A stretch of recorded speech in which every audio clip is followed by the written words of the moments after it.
Hello and welcome to Oz by Drone. I'm Greg. I'm John. Hi, everybody. Hello and welcome. Thanks to everyone for joining. We've got a big show today. We've got lots of news. We've got some special interview and some giveaways from No Limit Drones today. We're going to meet the guy behind No Limit Drones, so that should be pretty interesting. We've got our Explore Australia. We've got some chat, and I'll quickly pass on a topic. So later on in the show today, we're going to ask you for some topics that we're going to chat about and give our opinion on. So just have a think about what you'd like us to chat about in advance, and we'll ask for that a little bit later. So what's been happening for you this week, John? Great week for me this week. Excited to be told that I'm a finalist in a drone photo competition. I've never been much of a photographer. I've come into photography through aero robotics. But I got a finalist position for a photo that I shot while I was doing some emergency services work inside a burning building. So that was pretty exciting. So I'm going to head down to Melbourne for the dinner and the presentation. But that's all part of the Avalon Air Show. The International Air Show happens every 2 years in Australia, and there is going to be a massive conference there. Re-drones, RPAS, UAVs, lots and lots of military stuff, lots of the greatest civilian work. A big deal for us here in Australia, and that happens at the end of this month. So I'm looking forward to going down and seeing that.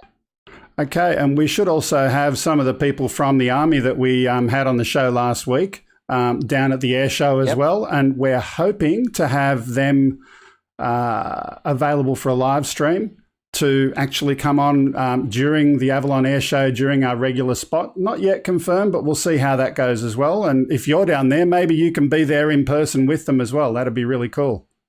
I will. What a great idea. We could interview them. I'm going to get lots and lots of pictures at the air show, look at all the latest and greatest stuff, and bring a report back right to the show.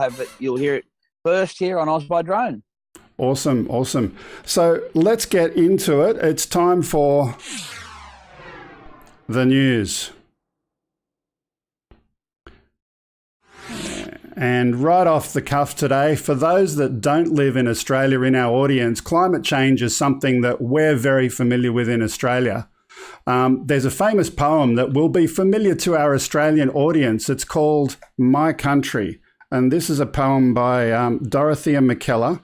But before I get into the poem, let me just quickly, I forgot to say thanks to Jeff Sills, as always, for putting together our news stories. Just thank you for that, Jeff. So moving on. Thanks, Jeff. Yep. So My Country by Dorothea McKellar. And there's a famous verse in the poem that reads, I love a sunburned country, a land of sweeping plains, of ragged mountain ranges, of droughts and flooding rains.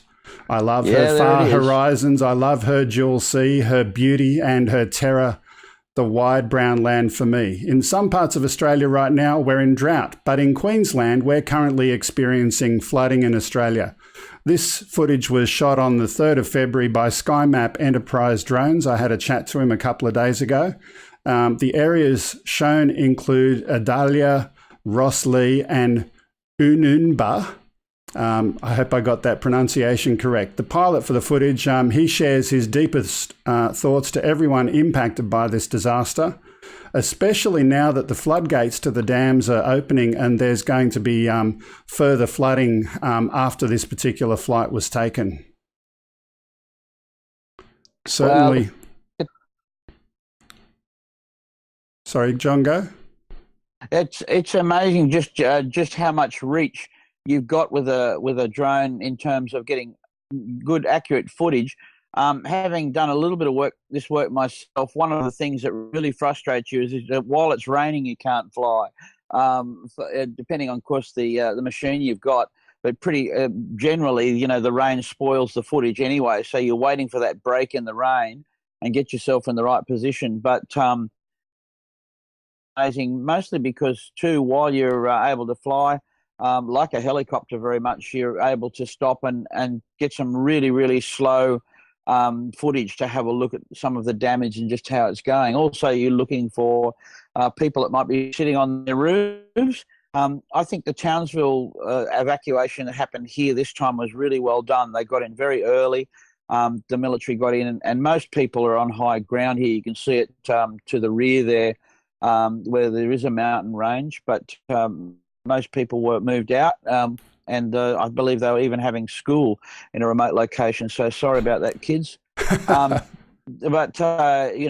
it also recedes very quickly, and this area is quite flat. So they subsequent to this footage, the water actually moves pretty quickly and has since drained off. But a lot of damage up there for those people to clean up.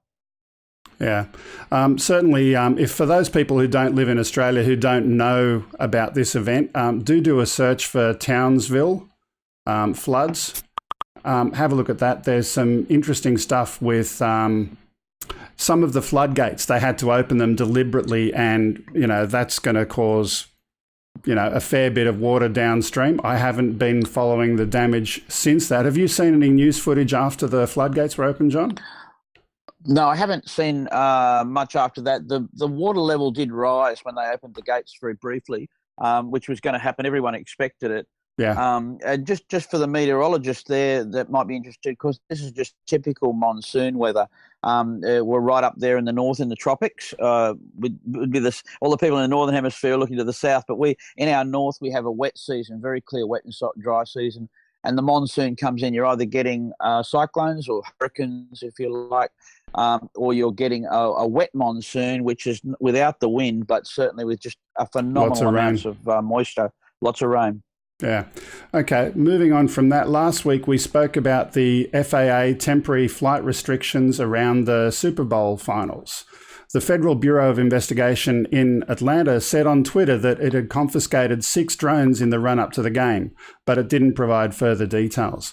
Unlike the events at Gatwick, Heathrow and Newark, the FBI was ahead of the game in more ways than one. Boom, boom.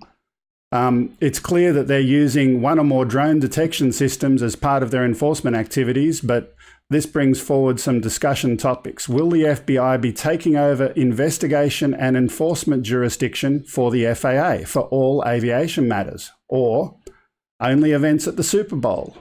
Where was this legislated or regulated? If a commercial aircraft deviates from a planned flight path into a no-fly zone, will the FBI put the aircraft on the back of a truck as evidence? Do the FAA regulations include the powers to confiscate an aircraft? So, all of the stuff around the temporary flight restrictions, they absolutely need to happen. But confiscating aircraft and getting the FBI involved, I was just curious how that happened, or should it happen? What this points out, though, and all of the questions that you pose there, is that we're making this up as we see a regulatory body who you just can't keep up with the technology. No one planned that you could fly remote aircraft like this in such a way with such accuracy and do it. So there's really no catch up. I mean, the Super Bowl would have been a very high target event in terms of, and there would have been a lot of security regards to monitoring terrorist activity and all that sort of thing. It'd just be one of those where they put it on their list, and there would have been many, many measures looking after the security of that event. That's a pretty big event in America, one of their biggest, a Super Bowl, in terms of the whole country watching it. So it is a target. I can't believe, with all of the publicity around no-fly zones, that they still got 6 people flying. I mean, what have you got to do, to say to people, leave your drone at home or have a go. But, sure enough, there are enough people that says, no, amongst all of that, I'm going to have a go. I'm going to try. Yeah. Anyway, it's clear, though, that they're doing well compared to the airport, disasters recently. They've at least got the detection equipment down pat. The airports are going to have to catch up on that, but another story for another time. Yep. Oops, I forgot to go to the next one. That's my bad. Our next story, though, is related. So counter-UAS systems and some testing. So the Department of Homeland Security is working towards conducting a series of evaluations later this year on counter-drone systems. The DHS Science and Technology Directorate plans to release a request for information seeking interested vendors for evaluations of technology that can detect, track, identify small unmanned aircraft systems, ultralight and small manned aircraft below 500 feet along the northern border. US airports are also interested in drone detection and defeat technology, but are taking a cautious and deliberate approach to understanding their options and what the regulatory framework is, according to a representative of the American Airport Association executives.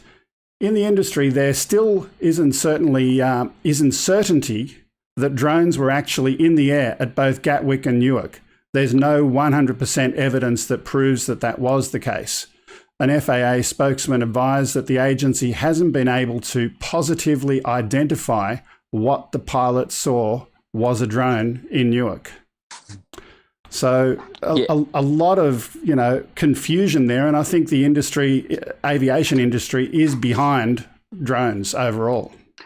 Yeah, I think that's right. And, it's sure it's okay to mention that you and I had a meeting with a security company just a few days ago to discuss auditing the measures that they're going to bring in. How are these drone detections going to work, both in a legal framework, but also in how they're going to be policed, how they're going to be operated, and many of the issues around that. What you can see, though, is a move away from the airspace regulator.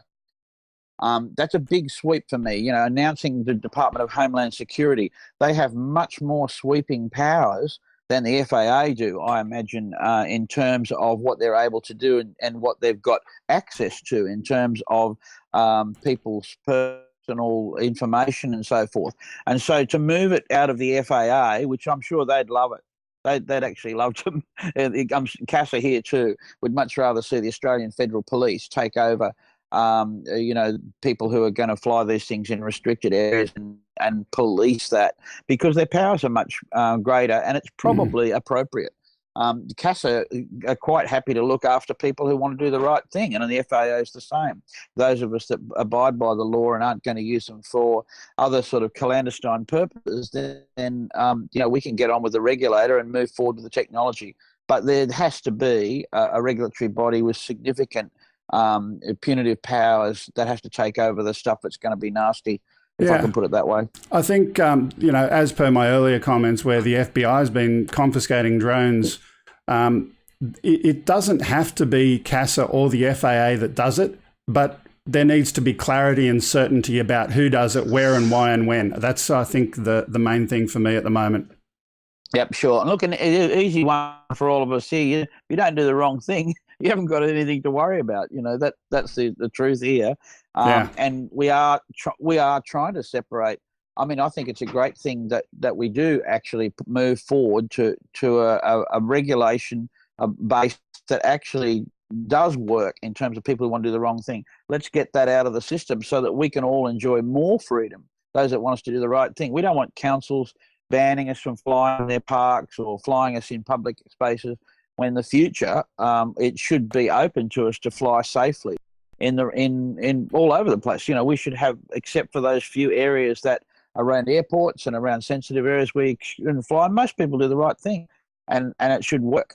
But we do have those other problems, so we've got to fix them.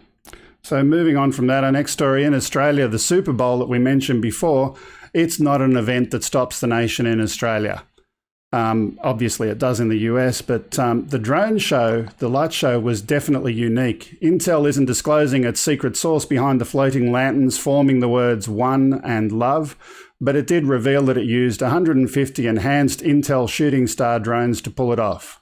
While Intel hasn't disclosed all of the details, we understand that it is using wireless transmitters and beacons that can provide aircraft location to support flight patterns indoors.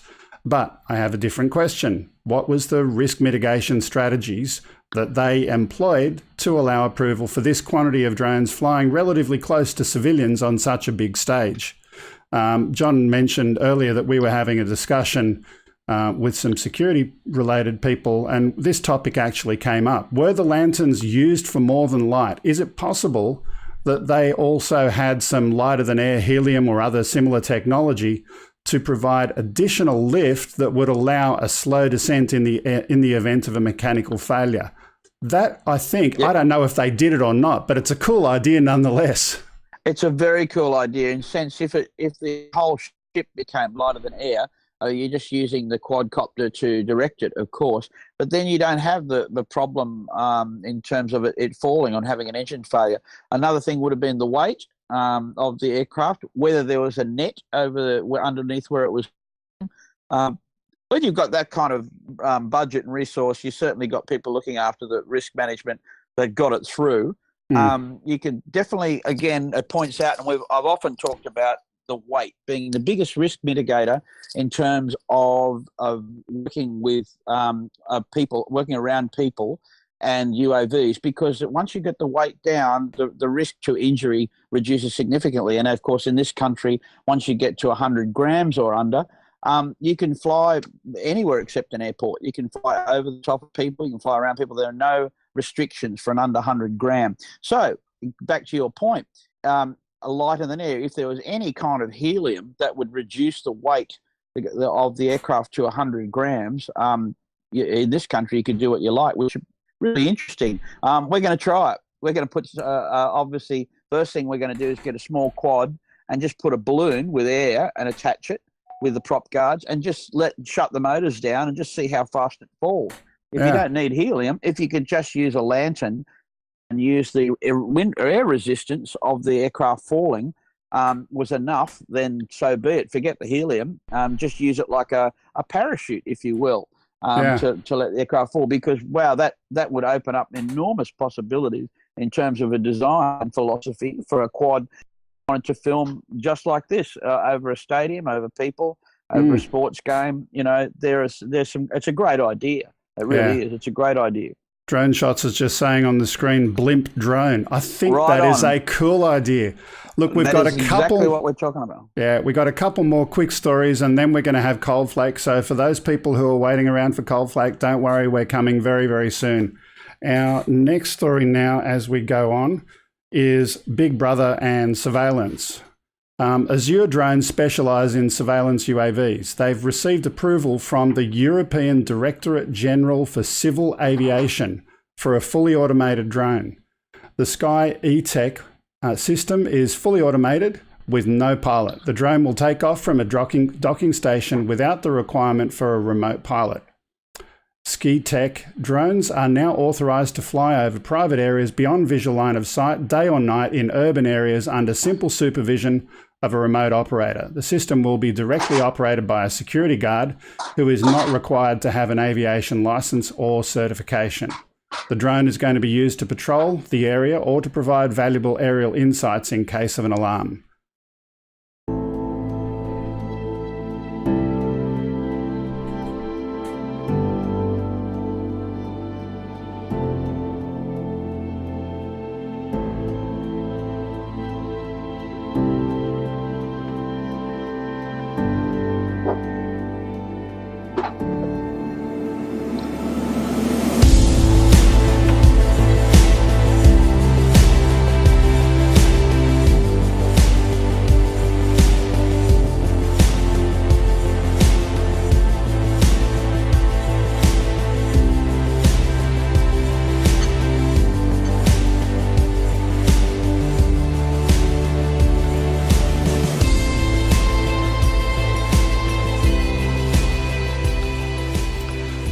So while that video plays there, I'll just fade the music out, but certainly some interesting technology, some interesting applications, and coincidentally, again, something that we talk about.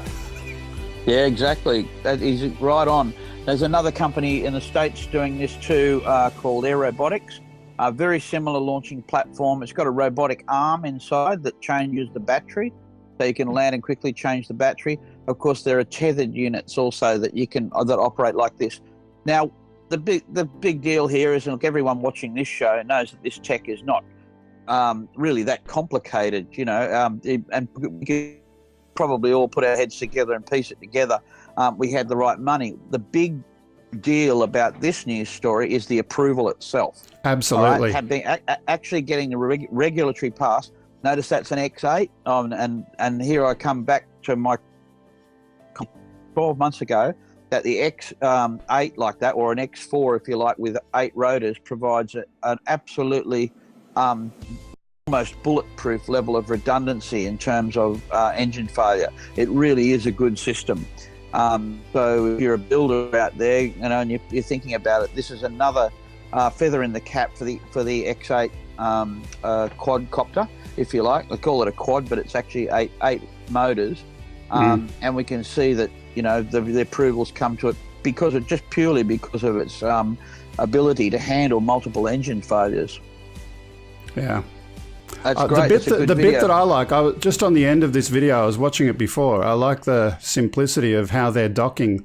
They've got these cross beams that are coming in from left to right and then front to back, helping to lock it in place, and I assume then they do their battery replacements and whatever else they would need to do. Yep, you can charge it from that particular location, charge the drone if we need to launch right away. Of course, replacing the battery or some kind of fast charging will be the next technology that will be needed if you need to keep it airborne, or have two of them. Yeah, you know, that's absolutely. Absolutely. Have two, and have them tag team. You know, it's a great idea. So this was always coming. You know, we're looking at the hardware, but most importantly, once more time, the actual approval is being given, and that's a huge step for all of us. It is. And just looking at the different applications, right? So from army bases or other military bases, doing perimeter patrols there, prisons, even airports. If you've got a pre-programmed flight path and you can guarantee that it's going to follow that flight path, it can be helping to ensure the security of an airport. But even more so, why not use it in conjunction with a drone detection system? So the next time there is a Gatwick or Teterboro or Newark or whatever, that you can actually get something in the air that can go to where you think this thing is and find out if it's a plastic bag or if it is actually a drone. Yep, that's right. Well, you know, here's the thing. I look at that and I say, if that aircraft can fly beyond visual line of sight pilotless, how much safer is it with a pilot? A trained pilot as well. So, you know, we'll be looking for those kind of, if you like, approvals, that kind of freedom in the future of having a technology, and obviously certified technology that says that, you know, flying in public places beyond visual line of sight below manned aircraft is an acceptable and manageable risk. That's what Absolutely. it is. You can't guarantee anything. You don't use the word guarantee. Use basically risk management, you know, is the way it is. Yeah. Comment from Artco Drone Solutions, hasta la vista, baby. So, you know, getting a little bit into the Terminator, Skynet kind of thing, but it's all good. So, it is good. Moving on from that, speaking of Skynet, the drone gun. So we've all seen this before, but the new news, Australian company Drone Shield has been assigned a NATO stock number for one of its products. The stock number will allow countries in the International Military Alliance to purchase this off the shelf. The Drone Gun Tactical is a large gun-looking device that interferes with drone frequencies and brings them to the ground. So just playing the video in the background for people to have a little sticky beak. You know, we've all seen this one before.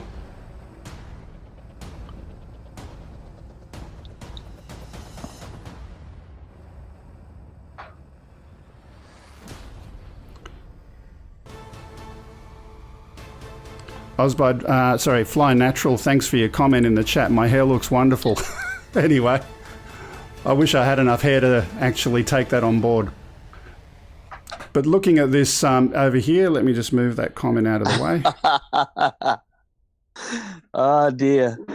You and I had this discussion this week about it, and we talked about going down to J-Car and building one, right? Getting the plastic part. I know. And not to put anything on it, because guess what? Everybody who flies a DJI aircraft knows about the return to home feature. So if you lose your transmit, a signal becomes weak. Guess what? The aircraft goes and lands, so it either hovers and lands, or it returns to home. So all you've got to do is get an aerial with an amplifier, Wi-Fi, and just hit the thing. You know what I mean? If you can see the airplane, that guy's got to actually, first of all, be standing there and looking at the aircraft that he wants to go down. Hit it with the gun, which with Wi-Fi signal so that it loses its transmission, and guess what? It returns to home. It's not rocket science, but I bet you they sell that gun for a couple of $100,000. You know, we could put it together with $200 worth of amplifier and J-Car. Yeah, I jest, but you know, I got to say it. Yeah. So just a quick interruption. If you could repress that stream button to my producer, the red button. Yeah. The red button. Don't touch the red button. Not the red button. So for those who are watching and seeing a little bit of buffering and dropping out and all of that kind of stuff, our local internet company here did an upgrade of the network last weekend. That's all I'm going to say. That's all you got to say. We know. Yeah. Anyway. Good luck with that. We've got one more story and then we're going to go across to Coldflake. And the one more story, it's a story that's very close to home. I'm not going to say anything. Let's just play the video.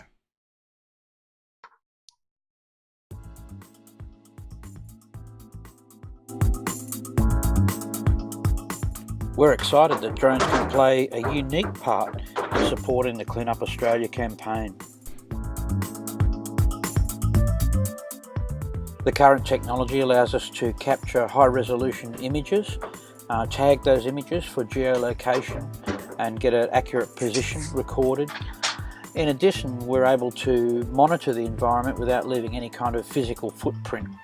Water sampling at different depths and monitoring the shoreline and erosion is also a great way that these aircraft can be used to monitor the environment.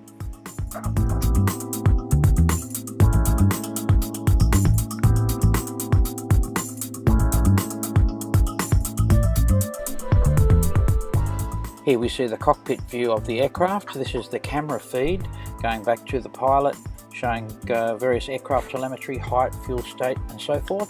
And once a target has been acquired in this view, the target is locked and then position is recorded. Once the area has been deemed to clear, the aircraft will conduct a clearing turn and conduct a controlled descent into the area to better identify what is there. So, John, I'm just going to fade the audio from that. Let's hear from the man himself. This is you talking, so why don't you tell us what this is all about? Oh, well, look, it came up from an opportunity with Hamish Allen, one of our guys who decided that the Clean Up Australia campaign is a good one and we should all get involved in it. And so I had a look at it and it's coming up to its 30th year. So for our non-Australian listeners, Clean Up Australia Day, teams of people to get together on this one big day and we walk the shorelines and pick up rubbish, and it's basically to get the message out about keeping our environment clear of rubbish.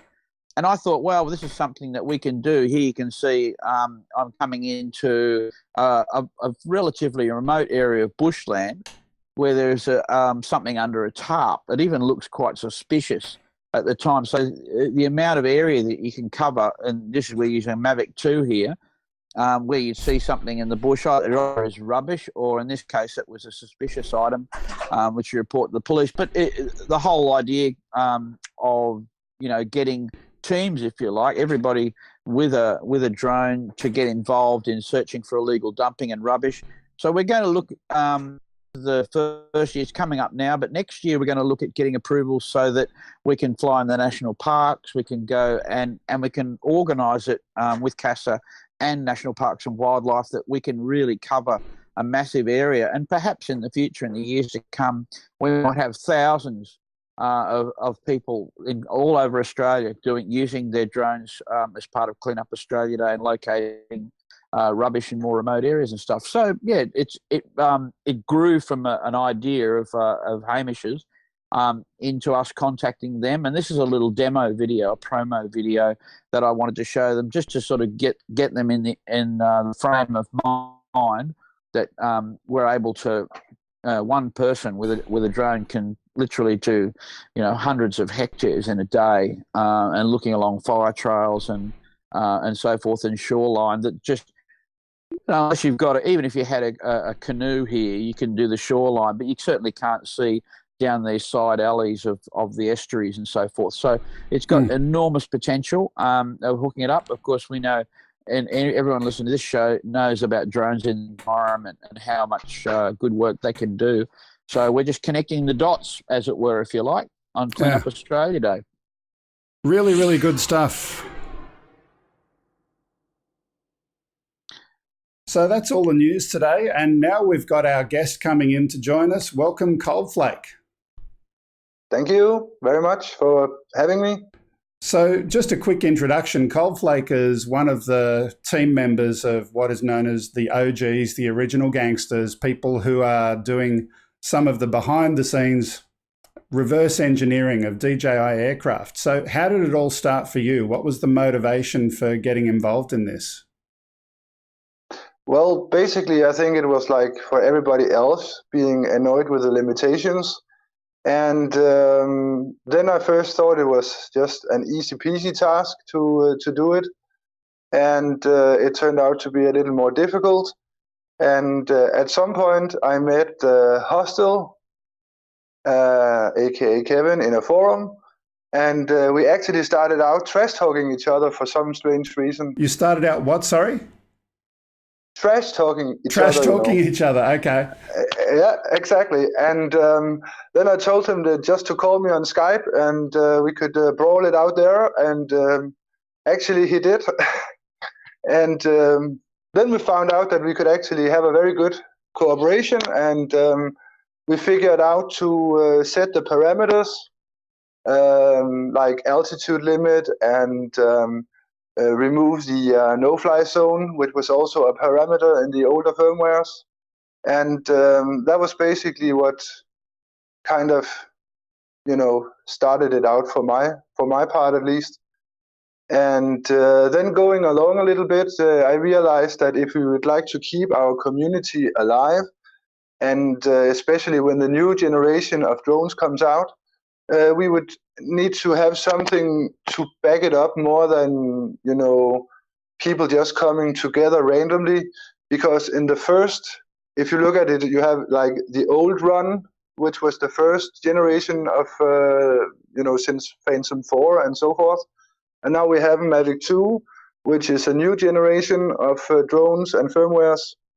And in the first run, people came together because they all accidentally happened to have a Mavic or a Phantom 4.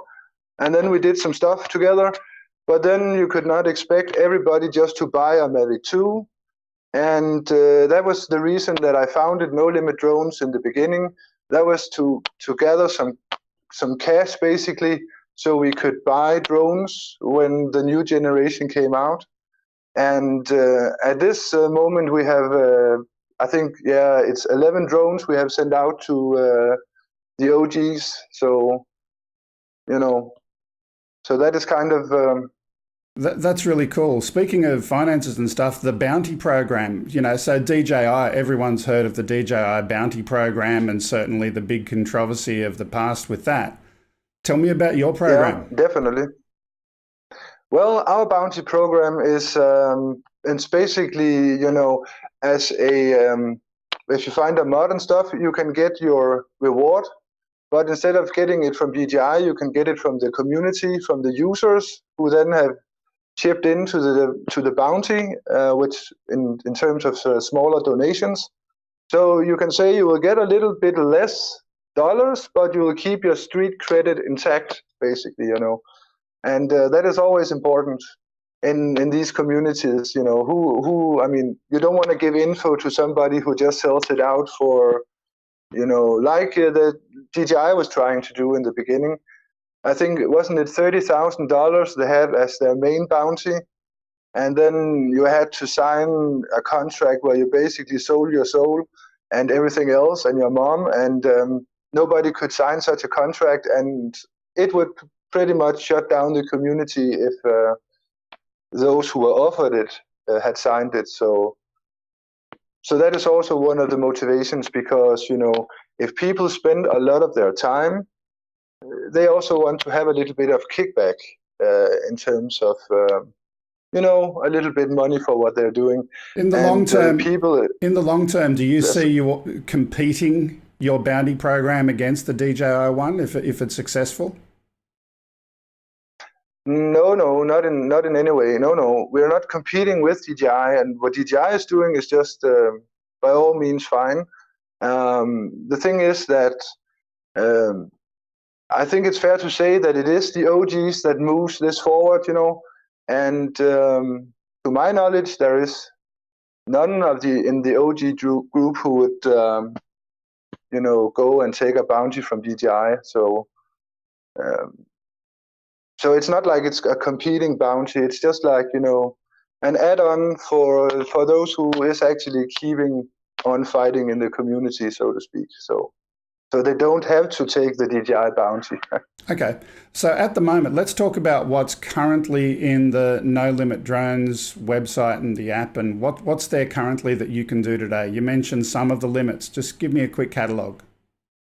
Yeah, the quick brush up is that removal of the 500 meters altitude limitation and removal of no-fly zones, and the well-known speed mods where you can fly faster up and down and all that stuff. And then various parameter settings. I mean, all the parameters the drone has, which you can normally not set through the ordinary DJI software. You can also configure that and fiddle around with that. And then you can create a special version of the Go application, which is called NLD Go, and then it has a lot of different patches made by Binary, who actually made the patcher in the beginning, back in the days. And you can also flash firmwares, of course. And it always works perfectly for the older generation of drones, which is Phantom 4 up to Mavic Pro 2, Mavic 2 Pro, sorry. And we are now going to release Mavic 2 mod in February. Yeah, it's very dangerous to come with a specific date, but I would say February is pretty not optimistic, but realistic. Yeah. Okay, looking forward to that. Let's just go back to the limits thing. What are your thoughts on the whole ethics of unlocking drones that can do anything now? How do you kind of reconcile that? That DJI have put in the limits, or well, a bit of both. A bit of both. So the fact that DJI have put in the limits and the fact that you are participating in something that can now unlock the limits. What's your personal opinion on both sides of the fence? How do you reconcile all that together? Yeah, exactly. I get it. Well, I would say, first of all, I have always seen the limits imposed by DJI to be something a strange in between, and it's very. I mean, for instance, take the altitude limit. That is 500 meters, and in all European countries, for instance, you are not allowed to fly more than 120 meters. So even with that limit in place, the 500-meter limit, you can still violate the law, and come in contact with manned aircraft and all that stuff. So it's just strange that it's a 500-meter limit. I mean, so it is just very strange in that way. There's of course no-fly zones restrictions around airports in particular. We actually do keep them in place in no-limit drones. So you cannot fly above the airport, but you can fly like it's based on a percentage calculation, but then you can fly around the airport a little bit, but not over it and stuff. So we keep that in place because we don't want to, be the cause of stupid people flying and doing stupid stuff. So just to be really clear, some of the stuff like the Gatwick flying over the runways and all of that kind of stuff, No Limit Drones apps couldn't be used to do that kind of thing. No, not directly over the runway, no. Yeah, absolutely. Okay, and let me move on to one other topic. So Cold Flake, I want to ask what's behind the name? Where did that come from? Just something totally different. Yeah, well, some of the name came from my younger days at the boarding school when we were playing Amigas and doing demos for the Amiga in Seika assembler. Then my name was Cold Lake, which is a pretty bad translation of my last name in Danish to English, and that was very fun at the time. And then I started to play professional poker 12 years ago, and did that for a few years. And then my online name was also Cold Lake, but because everybody saw me as a flake because of the way I was playing, they thought I should be named Cold Flake instead, the Cold Flake. So yeah, so that is basically, that has just kept on. Yeah. So Okay, cool. yeah, that's how I got it, yeah. Just thought I'd ask. And one other thing, so you've mentioned the Mavic 2 stuff is around the corner. What else do you think might be next? What's the vision? Well, for no limit drones in general, that is, of course, to keep developing, new stuff, and while doing that, also maintain the old and existing stuff, and also expand so that we can get more of the industrial drones like the M600 and some of the, I mean, most of the industrial drones are similar to the older generation anyway. So we will also include that. So that is also on the drawing board for the coming months. And we are also launching No Limit drones in multiple languages. And we currently have the website in 5 different languages, if I remember correctly. And it's being translated on the fly, more or less, by translators we have assigned for each language.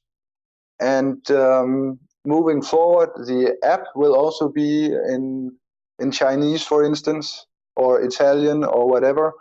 And then we can actually do a little trick that DJI is not even offering in their Go app. And that is that we can have that translated as well. So when you patch the NLD Go app, it will be patched into your local language if you choose so, at least. So that is a new little trick, and that is simply done. Okay, I've got one more question. Just back to the bounty for a little while. Can you tell me about the individual bounties that are there? And more importantly, what does it mean? So you've got things there that a normal flyer would have no idea what that means, but obviously the coders out there will understand. Can you explain what they are and what they mean? Yeah. First of all, I would like to apologize a little bit for the bounty program, how it appears and stuff, because it is kind of fully functional and fully working and counting all the money, and they will also be paid out and all that stuff. But there is a lack of transparency because we haven't had the time to basically code that yet, but so that you can see all the donations made and who made them, and basically the whole calculation and all that stuff. So that was one thing. And the second thing is that, as you said, many of the flyers maybe doesn't understand so much what it's all about. And that is also a problem because we want the flyers to donate to the coders. So it doesn't help us much that the coders understand it 100% when the flyers / the donors doesn't. So that is also something we are working on to, like very shortly get up and be more like telling. And just to explain the 3 bounties we have very shortly, that is the biggest one is Mavic 2 root, which enable us to actually, it just opens the door. It doesn't give anything in that way, like no fly zone removal or anything, but it is kind of like a needed thing to be able to look at anything else, at least. So that was the most important bounty. And that is basically ready to be collected. So we just need to have some more people donate, and it will be put down to $6,000. So that is the final reach limit. And when that is out, we hopefully will be that far that we can actually push out a new version that includes the Mavic 2 and the no-fly zone removal. So that was the Mavic 2 bounty, and then we have the same for Mavic Air. That is to get that routed, and also a bounty for enabling firmware rollback on Mavic Air, because that is locked from firmware 0.400, the latest firmware. At least it was the latest when I checked the last time. But that's basically the bounties we have, and we are going to put up a few new, which is very interesting, because they regard removing Segnio from the Go app, so we can have a brand new Go app for Mavic 2.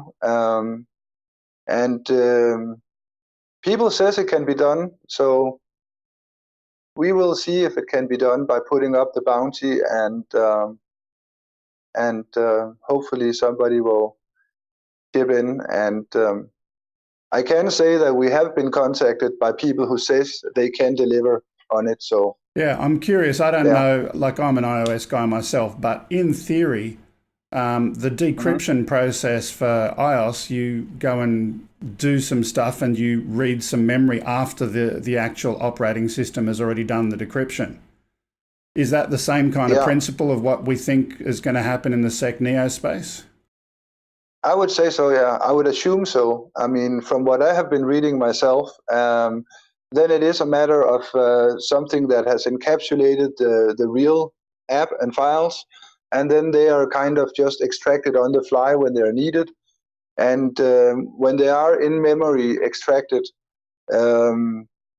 you can read stuff out, but again, Segnio is apparently very brutal, so it monitors all attempts. So you need to be able to kind of take it out, or kind of fool it in a way, so it thinks that it's monitoring the right file space, for instance, but in reality, it's just monitoring a sandbox. That is what I have read, at least. That is some of the methods, but it is also pretty difficult, I have heard. Yeah. Okay. I've got one, I keep saying one more question, but I got one more interesting topic. What's your thoughts on the whole drone registration and all of that kind of stuff? Should there be drone registration? Are the proposed or current available systems good? And if they're not good, what would you do different instead of what's there today? Well, I would say registration is not a problem. The problem with registration as it is now is just too cumbersome and too difficult a process. And I mean, at least where I live here in Europe, you know, it is very, you need to take a drone certificate and all kinds of stuff to be able to register your drone. And the problem is people don't get anything out of it, basically, you know, because you're not allowed to fly anywhere else if you're just a private person, non-business person. Then you cannot just, I mean, you can't fly near the city anyway. And so if they kind of combined it, so I mean, if they gave people some benefits from registering their drone, then obviously a lot more people will do it, you know. Okay, let me just take you a different direction. So registration is the first half of it. Let's assume that is fixed and it's not too complicated. What about the whole drone ID side of things, of actually using that information and putting that into the technology? Well, I would say if we're talking about the system that DJI have developed, that is very, very problematic, because it can be tampered with in all directions, and you can basically not trust it in any way, you know. But of course, if a secure system, trustworthy system were to be developed that will actually cover all kinds of drones, manufacturers' drones, and not only DJI, then it would maybe make sense to talk about, you know, drone IDs and monitoring airspace for rogue drones and all that stuff. But in reality, I mean, we have actually been thinking of putting in so that you can modify how your drone ID is being transmitted. But we haven't just done it yet because we haven't seen the reason to do it, actually. But in that way, you could actually make a completely different drone ID appear, and you know, different email, different registration information, and all kinds of stuff. So it is basically a joke. Certainly, and, I've seen that stuff from Kevin, where he's got a Raspberry Pi and he goes and presses a button, and next thing you know, aeroscopers setting off alarms left, right, and centre. So definitely not definitely not something that you could rely on. How would you fix drone ID? Would you do, for example, public key cryptography, or what would you do? Yeah, that is a very good question, but I mean, it has to be something, first of all, that is not just controlled by a Chinese company. That is at least the starting point, I think. And then, like, they do all kinds of other stuff, you know, in other parts of the technology world, you know, there is a means for doing these things, you know. But it just needs to be an agreed upon standard rolled out by trusted organizations, or, you know, for instance, you know, I mean, if the European Union rolled out something, you know, then all the European countries would have to be in compliance, you know, and then it would make sense.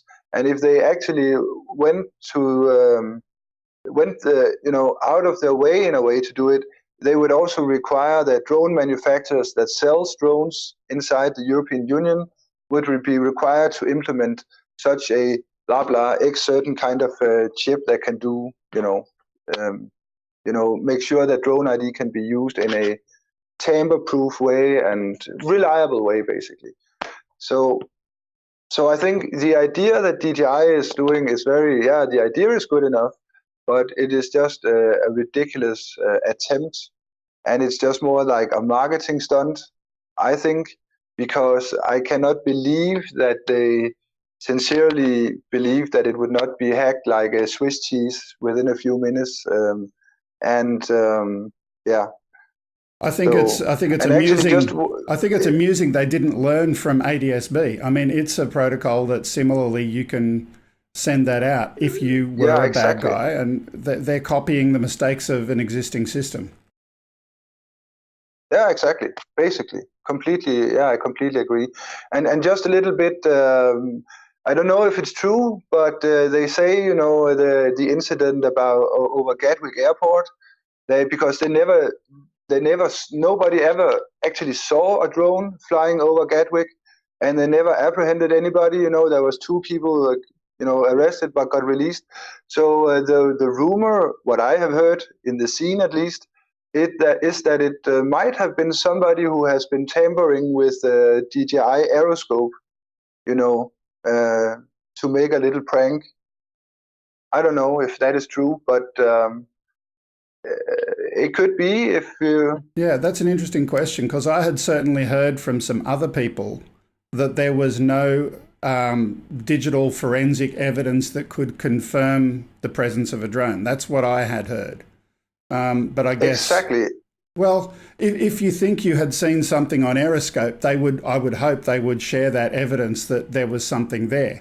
But I'm led to believe that Aeroscope was not there during the initial incident. They apparently did have another system, but apparently there was nothing on the screen for that, which leads you to ask the question, who reported it? Why was it not verified with a digital solution before you go and shut an airport down?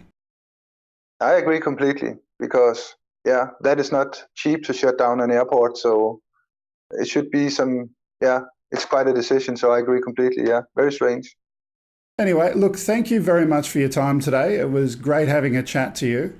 And if someone wants to have a look at your website and get involved, we'll put the information up on the screen so you can have a look at that in a couple of moments. So thank you very much for your time, and look forward to chatting to you again at some point in the future. Yeah, thank you, mate, and thank you for having me. Thank you, anytime.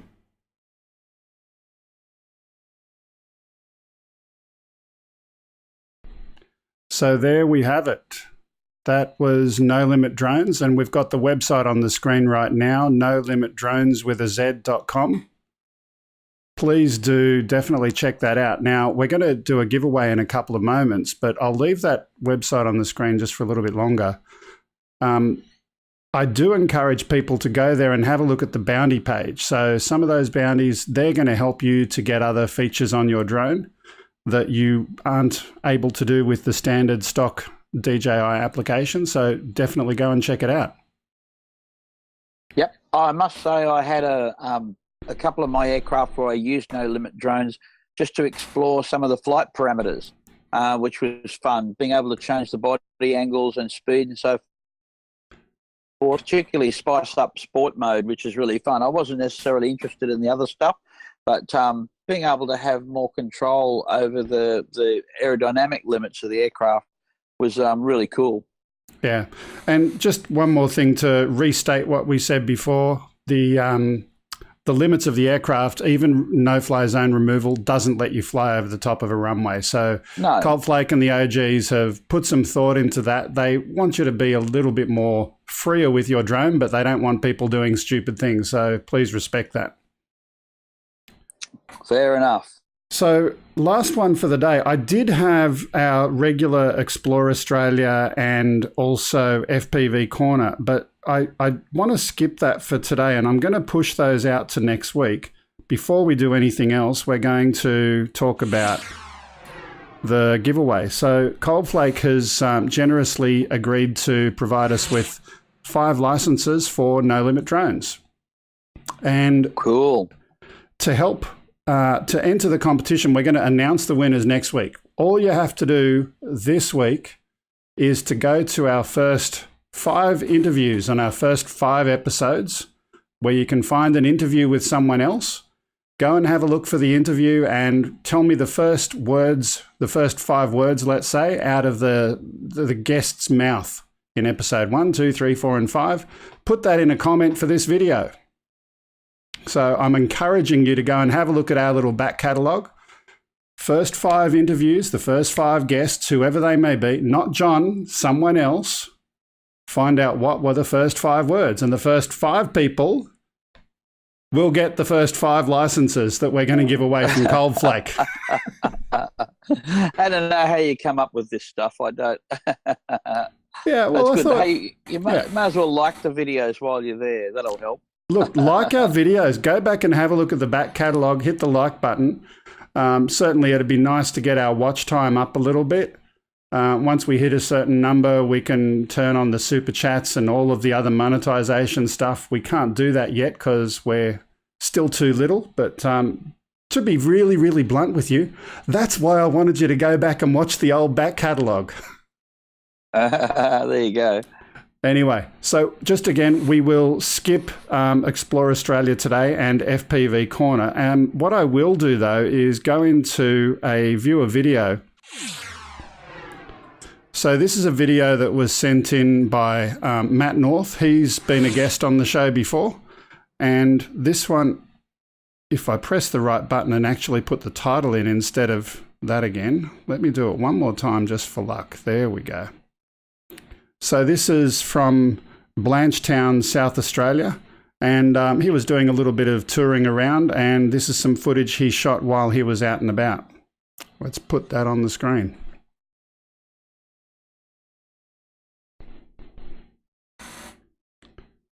So in Matt's original video, and there is a description in the link, in the description.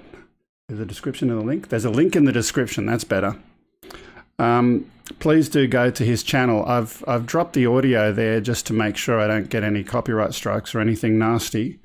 But he said this was one of the first of his videos from his road trip from Adelaide to Brisbane, a road trip of more than 2,000 kilometres and varying landscapes from rivers to desert. Blanchetown is about 140 kilometres from Adelaide, boasts some of the world's most scenic spots, and I definitely agree with that. Along the River Murray, it's only accessible by boat or by drone. So some really, really beautiful footage there from Matt North.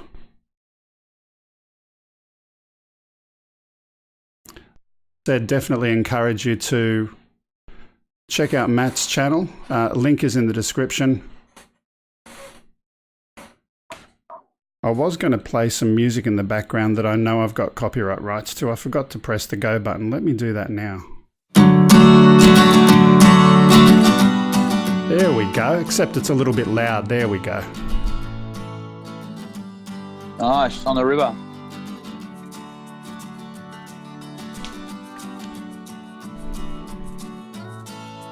Our very own Mississippi.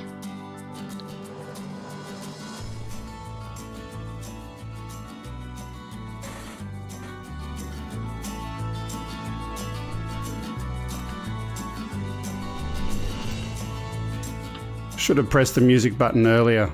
I can't remember everything. So we have reached the end of our show, 12 o'clock today. Like I said, we did run out of time to play Explore Australia. We've got some videos queued up ready. We'll share them next week, as well as an FPV corner. I did say at the beginning of the show, though, I'd ask you for having a kind of a little chat section where we could answer some of your questions, any topic you like at all. So my question to everyone that's here is, what questions have you got today? What topics are of interest to you in the drone scene? Some of them, obviously, everyone's talking about when is the Phantom 5 coming out? Like most people, we can speculate. I'd heard first quarter this year. Some people are saying second quarter. We'll have to wait and see for that. Any other topics of interest that you'd like to share at this point today? Just reading back through the chat. Mel's got a bit of a head cold at the moment. Yes. By the way, I just want to say a big round of thank you to Mel. For those who don't know, these words that come up on the screen, good deal of whiskey, lemon and honey, that's Chris Hope suggesting to Mel that that's what he needs to get rid of his cold. Yeah. We could talk about that. That could be a topic. Mel being sick or Mel putting the stuff up on the screen? No, talking about drinking whiskey. Drinking whiskey is a good topic. I still remember years gone by having some port and so forth on a balcony where we caught up many years ago. Yes. Anyway, we'll leave that alone. How's Mel today? Have we got any topics here? Happy to know when P4 V2 Pro is going to be in stock.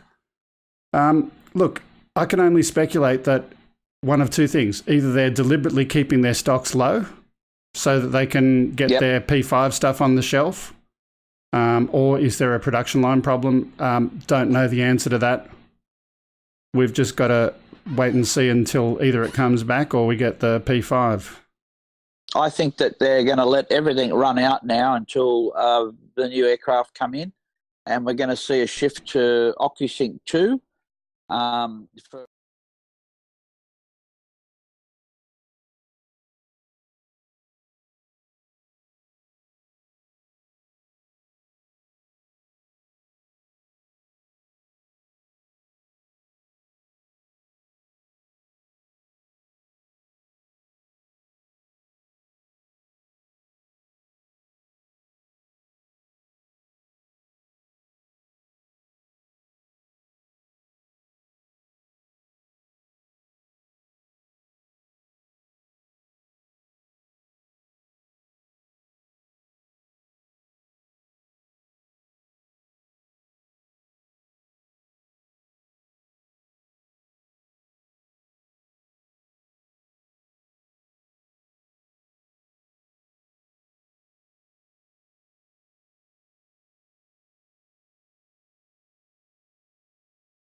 So we've just been speaking about some stuff for a little while, not Hopefully realising. we looked good. Hopefully we looked really good. Yeah, because there was no sound. Let's rewind. We were talking about Phantom 5, Phantom 4 and answering some of those questions. So realistically, we've just got to wait and see what comes from DJI. But John, you were talking about older drones in general. Yeah, true. I think that the company is going to move towards OcuSync 2 across their platform. That would seem pretty logical, pretty obvious. I don't think that they'll restock or necessarily do big runs of the Phantom 4 line anymore. There's plenty of them out there. And look, they probably did a very limited run of the V2, as far as I know, and what we can see. And you know, the Mavic 2 will power on now, and probably we'll look forward to the Phantom 5 for sure. Everything moving to OcuSync 2, but just as I may not have heard, keeping an older bird is a good idea. If you've got an old Phantom 3, keep the firmware up to date, keep flying it occasionally, keep the dust off it. I think they're not going to sell for a lot of money. They're probably worth keeping these days, as like Ken says, a stunt drone, or perhaps something in the future that might give you some additional fun and freedom. Yeah, absolutely. Any other questions? Don't speculate on crap you know nothing about. Thank you, Plastic Pilot. Yeah, well, we know speculation is just that. Speculation doesn't mean you have to know. Speculation means you can speculate. So what we do know is that there are no P4 version 2s available in the DJI store. That is a fact. We know that there is much publicity and there are photographs that have leaked about what is believed to be the Phantom 5. That is a fact. We've seen them, we've shown them before. It is reasonable to conclude that if there's no more P2 V2s in the store, that they are doing that either as a deliberate strategy, running out their stock. You can call it speculation, but I think it's just a leg jerk, mate. That's a leg jerk. Don't worry about it. Speculate. It's fun. That's what we do. Have a chat. See what's out there. Steve Carpenter's, no one really knows. Steve Carpenter's asking, do you think the supplier-employee lawsuit caused by the backlog for the P4? I don't think so. In the old days, we used to track the sensor manufacturers. There was a little loophole there where you could, and I didn't have it, but I used to have a line to it. And the orders on the camera sensors used to give you a good idea of stock numbers.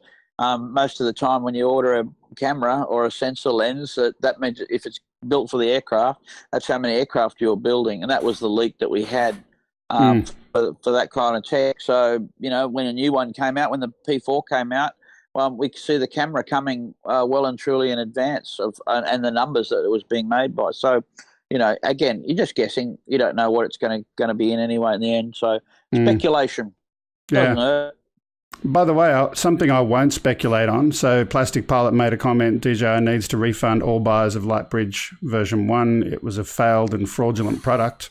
I agree that it wasn't as good as some of their later products, but some interesting things recently. People who like tweaking and modifying their drones. The latest version of DJI Go, version 4.3.12, I think it is, has significant changes in the DJI Go app, at least for the iOS version. I'm uncertain about the Android version. If you do want to run any tweaks and modifications, stick to 4.3.10 of the DJI Go app, and your appropriate tweaks and modifications will work just fine on that. Some modifications work on .12, but not all of them. Okay.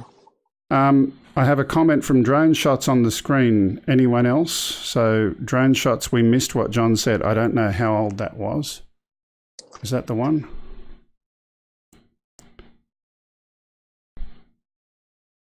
Okay, look, let's leave it there today. What I'm going to do is just give you a quick reminder how to enter the competition.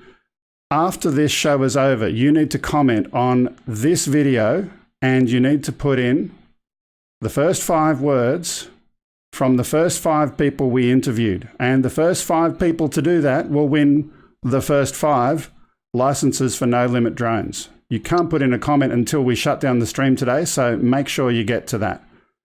Any other questions? No, we're good. Okay. So little community service announcements that we have every week. Let me get them on the screen over here. As always, if you would like to send us any videos, send them to upload@gregkunert.com. We would love your submissions, and unfortunately that's not on the screen for some reason. If I could get my producer to press shot A1.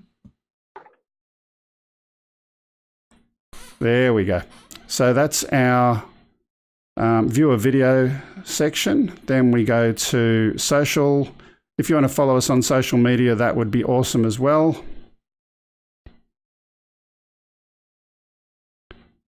And if you've got anything you would like to send to us, the address is 5/127 Princess Highway, Sylvania, New South Wales 2224, Australia.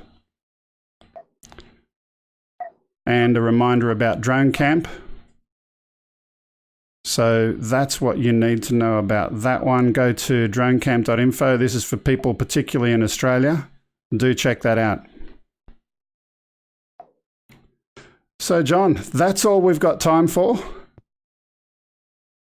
I'll see you next time, everyone. And it's been good. It was really good listening to Coldflake today. It was a good story. Yeah, it was a great story to have him on board today. Don't forget to check out Drone Camp. Those of you in Australia that, or anywhere, want to come to Drone Camp in October, particularly for high school age students, come along and check that out. Dronecamp.info. Okay. By the way, I'm going to upload a copy of this show because it was dropping in and out a fair few times today. Nothing we could do about it, but there will be a clean copy uploaded after the show today. Thanks for watching.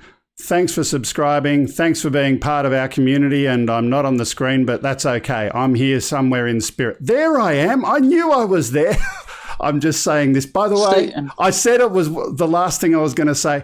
Happy birthday to my beautiful wife and producer tomorrow. Hey, happy birthday. That's all. Bye for now. See you next week, everybody. Bye-bye.